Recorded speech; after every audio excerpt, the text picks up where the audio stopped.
Hello বন্ধুরা, সবাই কেমন আছেন? আশা করছি সবাই ভালো আছেন।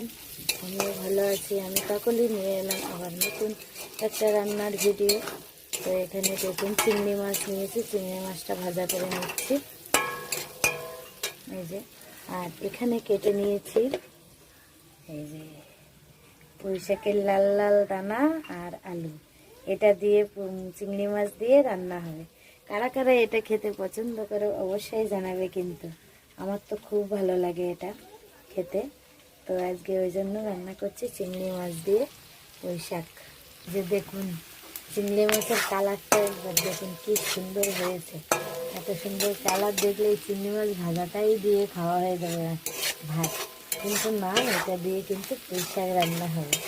অবশ্যই সবাই কিন্তু একটু চিংড়ি মাছ দিয়ে পুঁই শাকটা একটু ট্রাই করে দেখতে পারেন কেমন লাগে। অবশ্যই দেখবেন, সুন্দর টেস্ট হয়। তো দিয়ে দেবো এই যে তেজপাতা রেখেছিলাম, একটু তেজপাতাটা দিয়ে দেবো, কারণ পুঁই শাকে একটু তেজপাতা দিলে সুন্দর একটা ঘ্রাণ আসে, ভালো লাগে খেতে। এই যে দিয়ে দিলাম, একটু নেড়ে চেড়ে তারপরে দিয়ে দেবো পুঁই শাকটা। কেটে রাখা ধুয়ে রাখা পুঁই শাকটা এবার দিয়ে দেবো।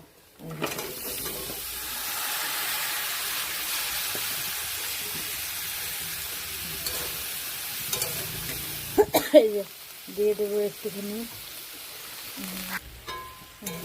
কষানো হয়ে গেছে। এবার দিয়ে দেবো